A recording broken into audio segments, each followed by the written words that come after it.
Hey everyone, welcome back. Hope you're having a fantastic day so far. So today is the tax filing deadline. So if you do want to file on time, today would be the last day to do so. However, you can always file an extension, and actually for some states you will have a little bit longer. So we will be covering all the news on that and why some Americans are actually disappointed in what their tax refund ended up being. Also, some Americans may begin receiving $1,000 stimulus checks every single month. Yes, in 2023, more are still going out. So we'll be covering that and also the other states that are still sending out checks in 2023. And finally, Kevin McCarthy promised to vote in the coming weeks to raise the debt ceiling. And he also said something in particular about Social Security in regards to whether or not they are going to be cut in his plan. Now, before I dive into the main content of today's video, if you wouldn't mind helping me out real quickly by just giving this video a like, that just helps out with the good old YouTube algorithm, and also consider subscribing to my channel if you have not already. Okay, so according to Axios, tax day is Tuesday, which is today. Here's what to know about filing extensions. Taxes are due April 18th, 3 days after the normal April 15th deadline, giving procrastinators a short reprieve to file income tax returns or an extension this year.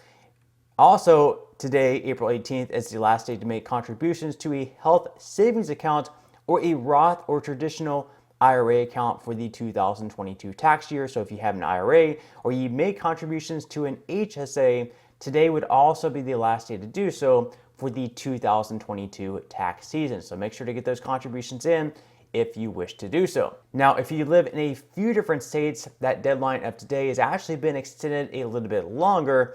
So for people in New York, that deadline has been extended to May 15th for the winter storm and snowstorm victims from late December of last year.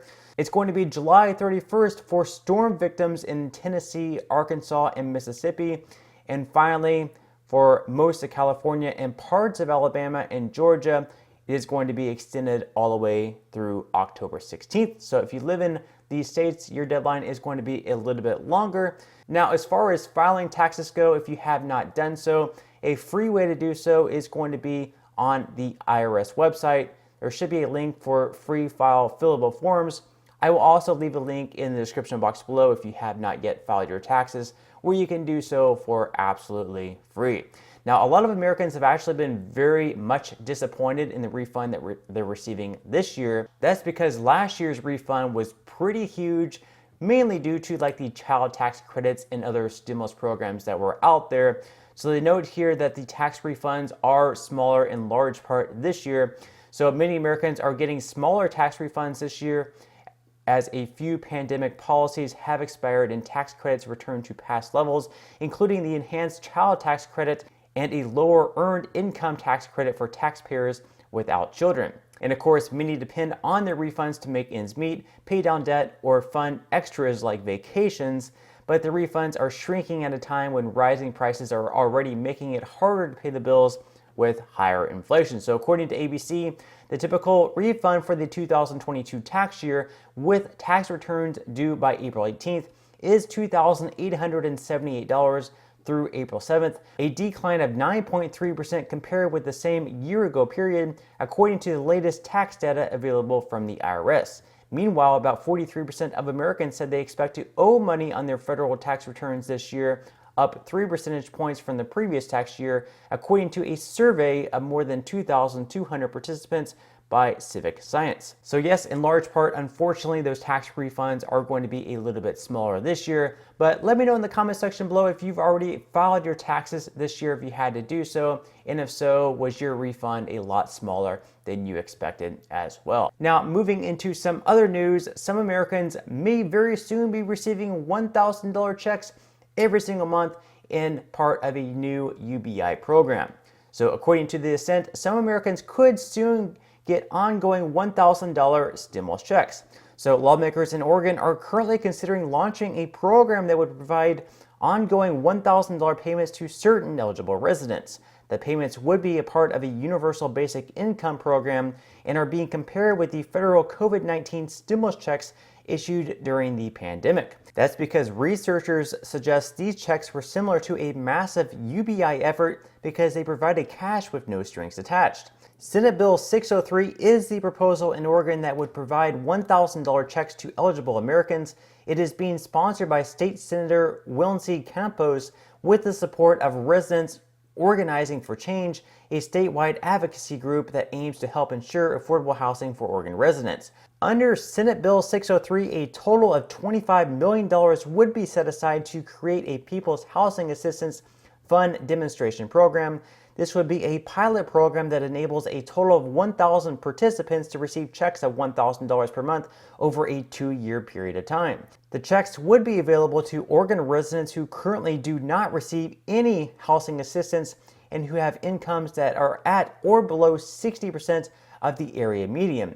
The program would operate statewide, making it the first UBI program carried out on the state level. And then, of course, when and after the funds are distributed, they would have a study to see the effectiveness. And then they mention here that if it's very effective, that could actually mean more universal basic income programs throughout the United States and possibly even a nationwide one. So Andrew Yang was actually a Democratic president candidate back in 2020 who was eventually beat by Joe Biden.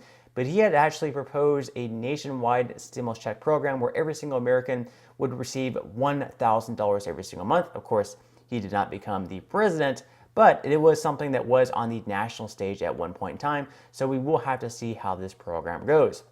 Now, in addition to that, there's also going to be direct payments worth up to $500 for more than 300 families that are going to be sent in just 3 days at the end of the week. So according to the Washington Examiner, in just 3 days, a guaranteed income payment will be sent to 305 families in Sonoma County, California. The Pathway to Income Equity pilot program selected 305 out of 6,450 applicants. So again, in Sonoma County, we have another guaranteed income payment program. So these are really going on throughout the United States, and I will try to keep you guys updated on more of these to come if you are interested in these programs. Let me know in the comment section below. Now, in addition to that, throughout this year and already this year, 14 states have already sent out stimulus checks, so we'll be going over that real quickly. So far, California has sent out relief payments to its residents.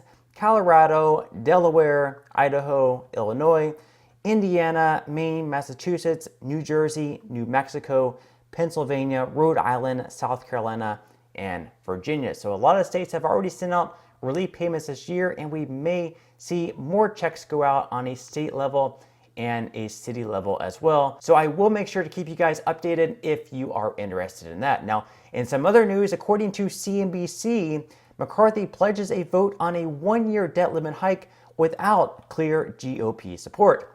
So House Speaker Kevin McCarthy said Republicans will vote in the coming weeks on a bill to raise the debt ceiling for 1 year while cutting the federal budget and imposing new work requirements for Medicaid and food stamps.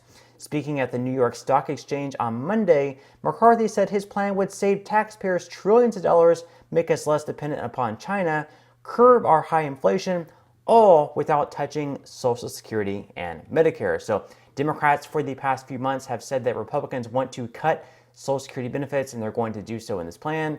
But McCarthy is making it pretty clear here that he's not going to be touching Social Security or Medicare. Now, as of Monday, however, there was no bill, just McCarthy's proposal, and even if there were a bill to vote on, it's unclear whether McCarthy would have the support within his own fractious caucus to pass it. So they make a point here that even though he will have a bill eventually, within the Republican Party, they do have a very slim majority, and they all have these different mindsets. So he might have a bill out there, but he might not even have enough votes, even though he does have a majority in the House. So we will have to see how all of this plays out. And then, of course, in the Senate, it might be difficult to pass as well because Democrats do have the majority in the Senate.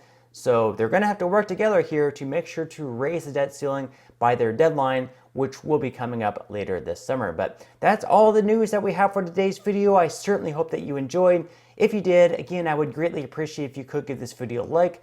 Consider subscribing to my channel if you have not already, and I will see you in the next video.